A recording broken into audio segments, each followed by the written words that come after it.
dengan adanya acara Munas dari WHDI yang kelima ini, bisa diceritakan sedikit Bu ketika Ibu apa yang sudah dilakukan selama periode Ibu menjabat sebagai Ketua Burataya izin. Om Swastiastu. Saya Ketua Umum Wanita Hindu Dharma Indonesia 3 periode ya Pak ya, 2006 sampai 2011, 2011 sampai 2016, 2016 sampai 2020. Jadi sebelumnya memang sudah ada WHD, tapi ibarat pepatah mengatakan hidup enggan mati tak mau ya. Jadi ada 7 provinsi saat itu yang keberadaannya dibilang ada, ya ada, dibilang enggak ya enggak. Kita tidak terlepas ya dari semua itu karena anggaran. Kemudian terjadilah pergantian Munas kedua ya 2006, sehingga terpilihlah saya sebagai Ketua Umum Wanita Hindu Indonesia yang kedua. Nah, jadi tugas saya saat itu adalah bagaimana menyempurnakan anggaran dasar rumah tangga yang sudah ada. Dan kemudian jumlah bisnis dan lain sebagainya berkaitan administrasi harus saya sempurnakan. Terus kemudian kedua, saya harus menghidupkan kembali 7 organisasi yang ada dan juga harus membentuk organisasi-organisasi yang ada di luar 7 provinsi yang ada di 31 provinsi. Terus kemudian yang ketiga yaitu menyempurnakan atau menunjukkan identitas diri kita sebagai wanita Hindu Dharma Indonesia adalah dengan atribut ya. Atribut itu seragam, rencana, pandel-pandel ya, dan lain sebagainya yang berkaitan dengan atribut.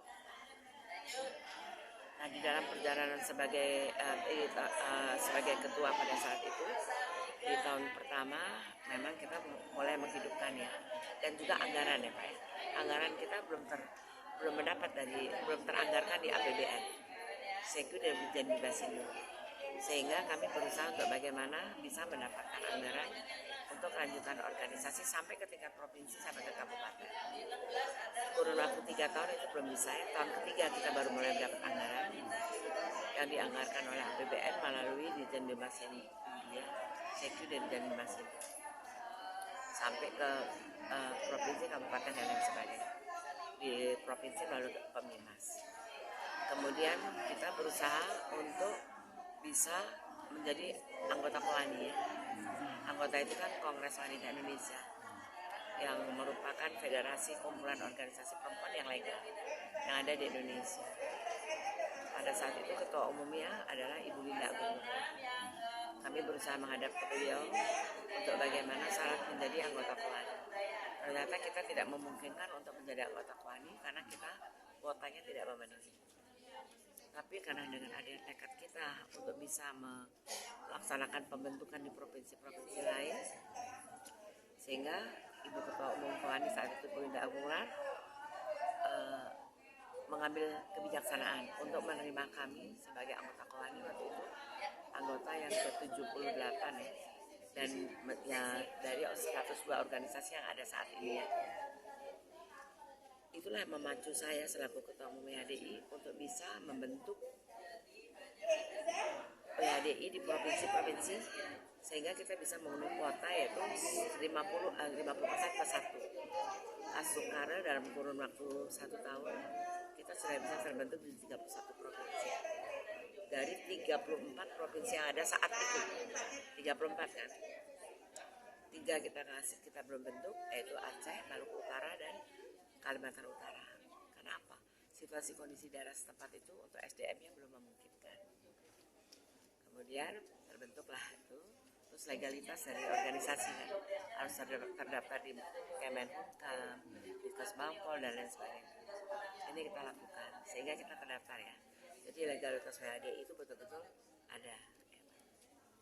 Nah, di dalam perjalanan itu semua kita mulai memperbaiki identitas diri kita dengan atribut, rencana, pandel-pandel, kemudian himne, mars dan lain sebagainya, dan tertib administrasi kita perbaiki. Asungkara itu semua bisa berjalan dengan baik sehingga WHDI di 31 provinsi ini bisa berkibar. dan bisa terbentuk di kabupaten termasuk kecamatan dan kota atau desa. Nanti ada grafiknya. Kami nggak hafal betul. Nah, kami pun teranggarkan setelah masuk tahun keempat, teranggarkan di APBN Sekri Dijen Bebasindo dari mulai 25 juta. Bayangin selama 3 tahun kita tuh mencari anggaran ya, dari bantuan terutama dari suami lah yang mendukung kami selaku ketua umum PHDI, yang mensupport lah, sehingga bisa lah kami keliling provinsi ya Pak. Karena anggaran dari Departemen Agama Sekri Dijen Bebasindo kan terbatas, tidak mungkin kita bisa mencapai seperti contoh lah sekarang kita melaksanakan Munas, sedangkan provinsi-provinsi sudah mulai ibaratnya kelegalan mereka sudah tidak terpenuhi karena dengan adanya COVID dan pandemi kan tertahan 2 tahun sampai 3 tahun, sehingga tidak bisa melaksanakan musprov ya, musyawarah provinsi. Nah, kalau ini tidak dilaksanakan, musprov ini tidak dilakukan, mereka tidak bisa ikut Munas karena apa, legalitas mereka nggak ada. Minta bantuan ke pemerintah untuk membiayai mereka ke sini kan harus legalitas kuat kan. Dengan legalitas itu mereka bisa mendapatkan dana anggaran untuk bisa mengikuti Munas sekarang ini kelima. Izin Bu, untuk aspek legalitas dari WHDI waktu pas kala itu atau zaman itu, ketika itu mendapatkan prosesnya melalui prosedur mana? Apa prosedur lewat Depomkam? udah Depomkam. Iya, Depomkam dan Kesbangpol, Mendagri ya kan waktu itu saat itu ya. Kalau sekarang kan nggak perlu ke Depdagri. Wah itu kita ngurus surat domisili, kantor belum punya, jadi PO beda-beda segala banyak lah kendalanya.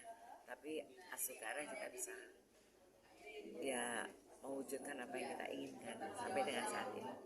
Nah, tujuan daripada Munas itu, terutama pada Munas 5 ini adalah penyempurnaan anggaran dasar rumah tangga yang sudah kita punya kan perlu disempurnakan karena situasi kondisi ya pasti ada perubahan. Kedua, tentang program kerja dan rencana kerja. Kita harus membuat rencana kerja untuk 5 tahun ke depan sehingga dijabarkan setiap tahunnya dalam program kerja untuk menjadi acuan daripada provinsi-provinsi dan kabupaten ke bawah. Dan kita pun mengacu kepada kebijaksanaan pemerintah. Apalagi saat ini ada kebijaksanaan dari pemerintah melalui presiden, melalui KPPA kan. 5 instruksi presiden untuk programnya perempuan kan. Antara lain adalah pencegah pernikahan dini, kekerasan anak, harus bisa mandiri, kewirausahaan dan lain sebagainya. Ada 5. Itulah yang kita jabarkan, kita turunkan kepada provinsi-provinsi dan kabupaten kota di Nusantara. Dan yang paling penting ada pemilihan ketua. Karena saya udah 3 periode ya, sudah 15 tahun, sudah saatnya lah terjadi regenerasi. Karena kalau tidak diadakan regenerasi, organisasi itu tidak dikatakan sehat. Gitu loh. Jadi, Ibu izin, ini terkait per wilayah atau per daerah, kira-kira penjaringan untuk wanita-wanita yang ingin bergabung bersama WHDI, apakah melalui per provinsi atau melalui tingkatan yang terbawa kemudian mereka bisa dibawa mewakili provinsinya, atau seperti apa Bu pengkaderannya untuk mengikuti? Oh itu kembali pada ke daerah-daerahnya. Kenapa? Karena kita WHDI itu adalah perempuan yang sudah berumur 18 tahun ke atas, itulah. Terus kita melihat situasi kondisi daerah, kemampuan daripada daerah, terus kemampuan daripada calon pengurus, kan nggak bisa dong orang yang tidak mempunyai kredibilitas kita jadikan pengurus, kan nggak, kan harus belajar nanti mulai dikaderin dari nol, ya regenerasi Naik ke depan waktu itu. Bu, sebagai pertanyaan terutamanya nih, sudah ada belum calon ketua umumnya? Ada berapa orang? Kemudian harapan ke depannya apa sih Bu untuk WHDI, terutama dengan adanya Munas ini, selain tadi yang Ibu sebutkan bahwasanya untuk menyempurnakan salah satunya ADART-nya Bu? ya. Jadi gini, kalau untuk calon kita kan kembalikan lagi kepada ini ya, audiens, peserta dan peninjau nggak bisa berbicara, saya bisa mengikuti kan. Nanti otomatis pasti akan dia memilih orang yang berada di pusat, karena kan kepengurusan itu harus di ibu kota negara kan. Nah harapan saya itu memilih orang yang memang bisa seirama, sejalan, dan bisa berkesinambungan kan, supaya organisasi WHDI yang sekarang sedang berkembang jangan sampai layu kan, jangan layu kembali kan ibaratnya, itu pasti ya. Harapan saya ke depan, bagaimana WHDI ini bisa terbentuk di 38 provinsi, yang saat ini kan baru 7 lagi yang belum nih ya kan. Tapi kan kita melihat situasi kondisi daerah setempat ya, seperti yang 3 saya sebutin yang di depan. Terus yang 4 kan Papua ini baru tanggal 16 November kemarin ya, disahkan oleh DPR. Papua Barat Daya, Papua Tengah, Papua Pegunungan, dan Papua Selatan. Ini kan problem ininya, SDM-nya kan belum ada nih.